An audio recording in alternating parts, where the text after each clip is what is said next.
Good morning, friends. Good morning, friends. Today I will discuss with you about Marxism and liberalism, and if time allows me, some part of feminism. And I hope that you are all fine doing justice to your studies. Now,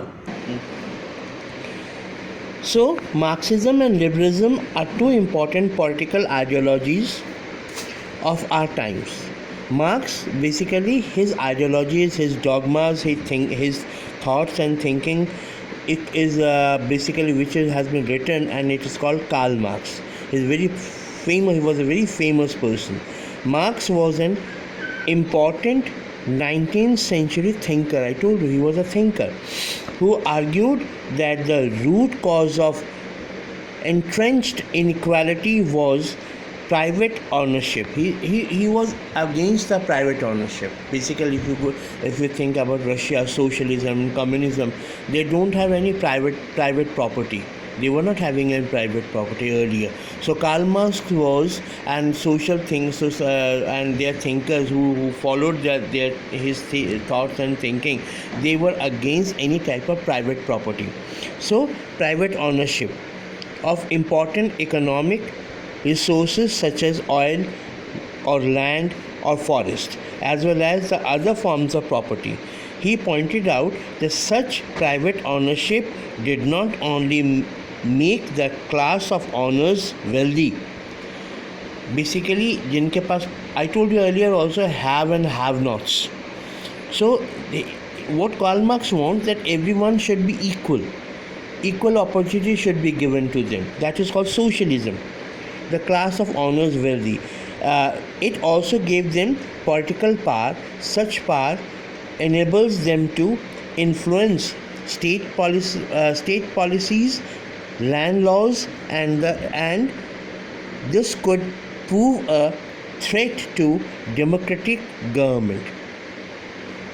Marxists and socialists feel that economic inequality provides support to other forms of social inequality. Means they are the base. Economic inequality is the base, and from there other ill will comes, other social evil comes in the society.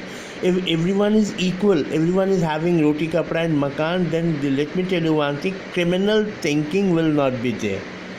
Sometimes Karl Marx used to say democracy is crime. Democratic thinking, democracy is a crime in the society, because there is a lot of difference between have and have nots. And what he wants that everyone should be equal. So such as differences of ranks or privileges. There should be no privileged class in the society. Therefore, to tackle inequality in society, we need to go beyond providing equal opportunities and try and ensure public control over essential resources and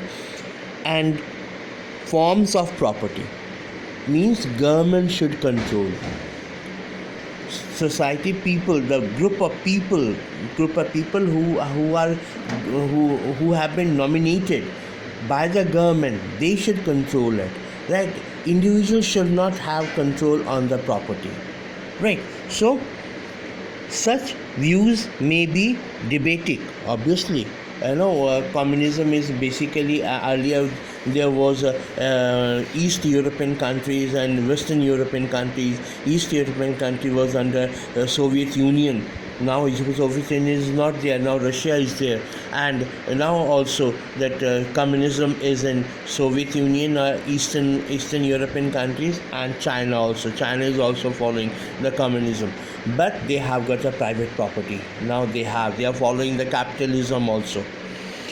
So such views may be debated, but they have raised important issues which need to be addressed. This is a very important issue in the society of a democratic situation, democratic country in India, that a part of the country is very much rich, like Haryana, like Punjab, like some part of Western UP. other parts also, Karnataka, right, Karnataka, and Kerala. See the Kerala. They some part of are very rich, and you see some part are very poor. Still, we say that this district or this area is very poor, like Odisha state is Orissa state is very poor. Right, some part of Bengal is very poor. So these are the things that there's a lot of differences between poor and rich. So have and have nots have a lot of great differences in democratic society, democratic country. Right, take care. This in this video, rest in another video. Till then, take care and have a nice time. Thank you and good day.